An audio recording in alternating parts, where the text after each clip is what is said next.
রয়েছে আমাদের বিশেষ করে মানুষের জন্য ঈমান হেফাজত করা একটা সাংঘাতিক বিষয় আমল রয়েছে। ঈমান হেফাজত করার ব্যাপারে, কারণ বর্তমানে ঈমান হেফাজত করা খুব কঠিন। এই যুগে ঈমান হেফাজত করার ব্যাপারে একটা আমল হচ্ছে বিবাহ, নিকাহ, শাদী, বিবাহ করা। এই বিবাহটা খুব জরুরি।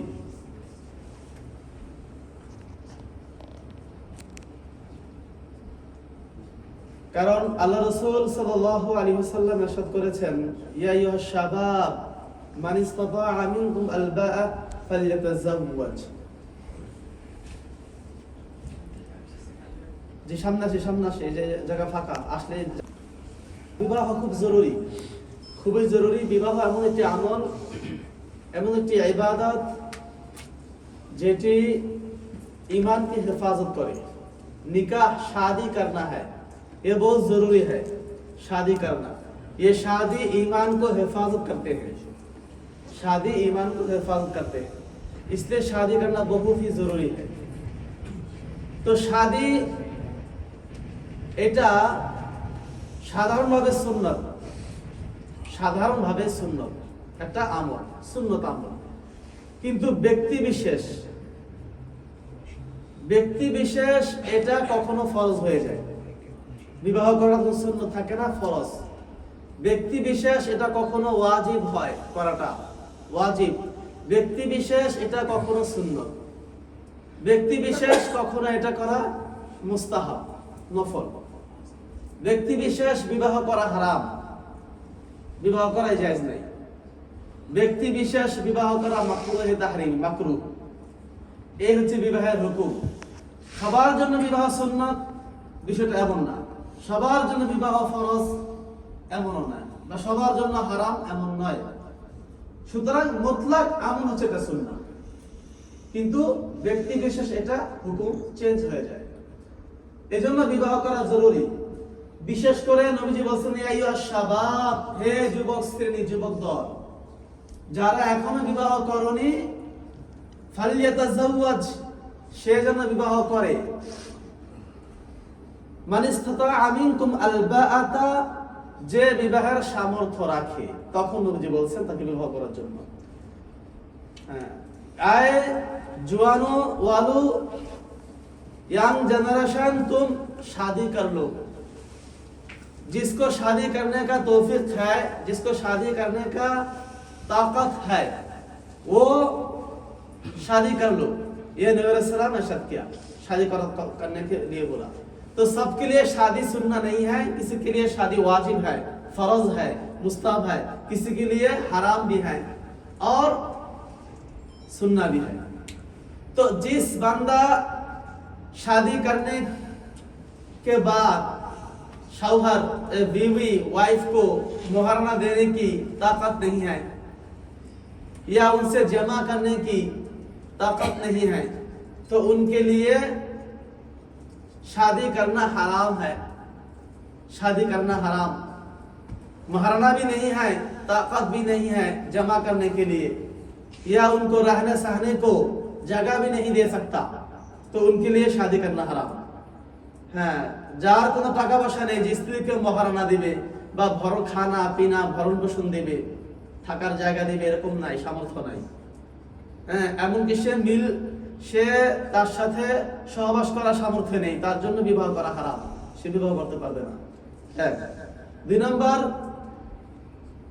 হ্যাঁ, সহবাসের জন্য সে শক্তিশালী, তাকত, সুস্থ, কিন্তু মহারানার টাকা পয়সা নেই অথবা থাকা খাওয়া জায়গা নেই, তার জন্য বিবাহ করা মাকরুহ। হারাম না, করতে পারে, কিন্তু মাকরুহ, অনুত্তম। কিন্তু করলে ওকে, হারাম হবে না, কিন্তু মাকরুহ হবে, অপছন্দনীয়। মহারানা স্ত্রীকে ভরণ পোষণের তকত করে তারপরে কি বিবাহ করো, মোটামুটি ভাবে এটাকে। এজন্য হারাম হবে না, কিন্তু মাকরুহ হবে। আর যে তকতই রাখে না, মেলামেশা, তার জন্য হারাম। এটা গেল ফরজ। फरज काल जन्नो, फरज किसके लिए है? जो बंदा इस वाइफ को, बीवी को मुहराना दे सकता है और खाने पीने रहने सहने को कपड़े चुपड़े को दे सकता है, ताकत भी है, पैसा भी है, और जमा करने को भी ताकत कुव्वत भी है, तो अभी शादी नहीं किया तो उनके लिए शादी करना फर्ज है।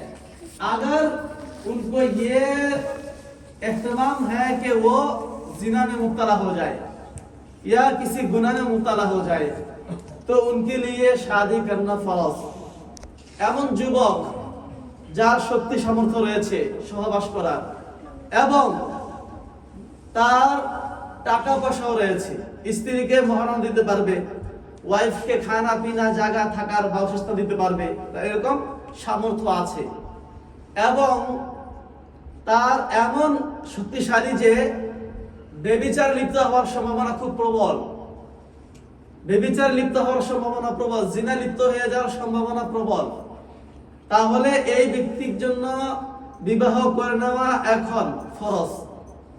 ফরজ কারণ সব দিক দিয়ে সে ওকে, পারফেক্ট, খুব শক্তিশালী দিক দিয়ে সে ওকে, শারীরিক দিক থেকে, টাকা পয়সার দিক থেকে, ধন দৌলতের দিক থেকে সে ওকে, আবার এদিকটা গুনাহ হয়ে যাওয়ার প্রবল ধারণা, কন্ট্রোল রাখা কঠিন, তাহলে এই ব্যক্তির জন্য বিবাহ করা সুন্নাহ না, এর জন্য হচ্ছে ফরজ, করতেই হবে বিবাহ, এখন করতেই হবে, ফরজ উনকে নিয়ে।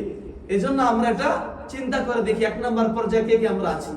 এখনো যারা বিবাহ করেনি, यंग जनरेशन, अभी ये सोचना है हम जो यंग जनरेशन में जवानों में जो भाई अब जो बंदा भी निकाह नहीं किया, शादी नहीं किया, इस हालत में शादी करना फर्ज है, सुन्नत के नहीं है, सुन्नत के इंतजार करना ये ठीक नहीं, फर्ज। এখন আর টাকা পয়সা করে নিব, আরো ব্যবসা বাণিজ্য চাকরি বাকরি আরো বড় করব, তারপরে বিবাহ করব, ফরজ তরক করার কবিরা গুনাহ হবে, ফরজ তরক করার কবিরা গুনাহ হবে। এজন্য আমরা বিবাহ করে নিব যারা এখনো বিবাহ করেনি, এক নম্বর।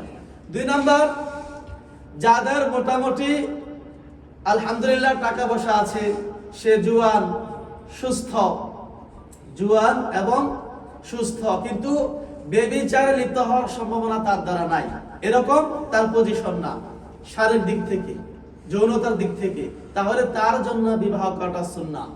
বিবাহ করো, এটা নবীজির সুন্নাত, এটা করে না তুমি বিবাহ, তার জন্য জরুরি, সুন্নাতে মুআক্কাদা, সুন্নাত সে বিবাহ না, হ্যাঁ আজকে করো, কালকে দুদিন পরে করো, বিবাহ করো, সব দিক থেকে যদি মোটামুটি হয় জিনার কোনো সম্ভাবনা নেই। अगर किसी बंदा दूसरा नंबर के उनके माल भी है, जवान भी है, कुव्वत भी है जमा करने को, तो उनके मगर बेविचार जिना में मुब्तला होने में कोई गुंजाइश नहीं है, तो उनके लिए शादी करना ये सुन्नाह है। নরমাল যারা পজিশনে রয়েছে আমরা, স্ত্রী নেই, তার জন্য এমন যুবকদের জন্য বিবাহ করা সুন্নাত। এই বিবাহ করলে আল্লাহ পাক বরকত দিবেন। এই ব্যক্তির জন্য ইয়া আইয়ুহাশ শাবাব মান ইসতাতা মিনকুম আল বাআ, হে যুবক শ্রেণী যার সামর্থ্য রয়েছে যে সে ভরণ পোষণ নান নফকা মহারণা দিবে, ফালিয়াতাজাওয়াজ, সে যেন বিবাহ করে। এটা নবীজি বললেন এই ব্যক্তির জন্য, এই ব্যক্তির জন্য এটা সুন্নাহ, সে যেন বিবাহ করে নেয়। এখন তিন নাম্বার আরেকটা পজিশন হচ্ছে যে স্ত্রী রয়েছে, একজন স্ত্রী আছে, কিন্তু স্ত্রী থাকা সত্ত্বেও সে দেখা যায় আরো শক্তিশালী বেশি বা টাকা পয়সা রয়েছে, তাহলে তার জন্য আরেকটা বিবাহ করা এক্ষেত্রে মুস্তাহাব, এক্ষেত্রে মুস্তাহাব, নফল, করলে ভালো, করলে খুবই জরুরি এটা। তাই সে আরেকটা বিবাহ করতে পারে। একজন একটা বিবাহ করেছে কিন্তু তার এখনো শক্তিশালী মাশাআল্লাহ, হ্যাঁ, এবং টাকা পয়সাও রয়েছে, তার জন্য আরেকটা বিবাহ সে করার মতো সামর্থ্য রাখে। বা এক স্ত্রী আছে, তারপর দেখা যায় আরো দিক সেদিক চোখ যায়, বা এক স্ত্রী থাকা সত্ত্বেও সে যে জোয়ান এটা কমপ্লিট হচ্ছে না, তাহলে তার জন্য আরেকটা করা কি তখন মুস্তাহাব, মুস্তাহাব করো তখন, যে মাসনা ওয়া সুলাসা ওয়া রুবা ফানকিহু মা তাবা লাকুম, আল্লাহ পাক বলছেন তোমরা বিবাহ করো মা তাবা লাকুম মিনান নিসা, স্ত্রীদের থেকে মাসনা দুটা করো, ওয়া সুলাসা তিনটা করো, ওয়া রুবা অথবা চারটা করো। তাদের জন্য একাধিক, একের অধিক, দুইটা তিনটা চারটা করা মুস্তাহাব। এবং বর্তমান পজিশনে এটা করা খুবই ভালো, প্রশংসনীয় যে একটা বিধবা স্ত্রী বিবাহ করলো নবীজির মতো, किसी का शौहर मर गया, फौत हो गई, उनको निकाह कर लो, एक वाइफ है तो दूसरा कर लो, या किसी से तलाक हो गया, उनको देखने सहने ना नफका में कोई नहीं है उनके पास, একজনের ডিভোর্স হয়ে গিয়েছে, তাহলে তুমি তাকে শাদী করে নাও, তোমার যদি সামর্থ্য থাকে আর কি করে নাও। এটা খুব পছন্দনীয় ভালো জিনিস, খুবই ভালো। তা এই ক্ষেত্রে মাসনা ও সুলাসা ওয়া রুবা আল্লাহ পাক কোরআনে বলেন সূরা নিসাতে যে তখন তোমরা দুইটা করো করতে পারো, তিনটা করো করতে পারো, চারটা করো করতে পারো, তবে সমান দিতে হবে খরচ ইত্যাদি। তো বলছিলাম এটাই যে এখন বর্তমানে আমাদের ইয়াং জেনারেশন খুব মাশাআল্লাহ অনেক জাপানে রয়েছে, সারা দেশে আছে, যেখানে বিশেষ করে জাপানে যারা আছে এরা তো কর্মশীল এবং এরা মোটামুটি এখন প্রতিষ্ঠিত, কাজ করতেছে, টাকা আসতেছে। এদের জন্য উচিত দেরি না করা, যারা জাপান আছো তাদের জন্য উচিত এখন বিবাহ করে নেওয়া, এটা নবীজির সুন্নাহর ভিতরে পড়ে। আর বর্তমান জাপান যে পরিবেশ, এখানে দেখা সকার বা কোনো ভয় ভীতি নাই যে আমরা অমুকে দেখে ফেলবে বা বাপ মা আছে বা আত্মীয় স্বজন আছে, এরকম নাই। যে যার মতো, কেউ কার খবর রাখে না। এখানে গুনাহ করাটা সহজ, বেবিচার করাটা সহজ। এজন্য যুবকরা যদি বিবাহ করে নেয় তাহলে ওয়াইফের মাধ্যমে সে গুনাহ থেকে বেঁচে থাকবে, ওয়াইফের মাধ্যমে গুনাহ থেকে সে নিরাপদ থাকবে, বেবিচার থেকে নিরাপদ থাকবে, তার পবিত্রতা পবিত্র থাকবে। এজন্য তাদের উচিত কি করা, এখানে যারা বিবাহ করেনি তাদের জন্য বিবাহ করে নেওয়া। আল্লাহ পাক রব্বুল আলামিন আমাদের সবাইকে নবীজির এই সুন্নাহটা খুব দ্রুত প্রতিষ্ঠিত করার তৌফিক দান করেন এবং বুঝার তৌফিক দান করেন। আমিন। সুবহানাল্লাহি ওয়া বিহামদিহি, সুবহানাকাল্লাহুম্মা ওয়া বিহামদিকা, আশহাদু আল্লা ইলাহা ইল্লা আনতা, আস্তাগফিরুকা ওয়া আতুবু ইলাইক।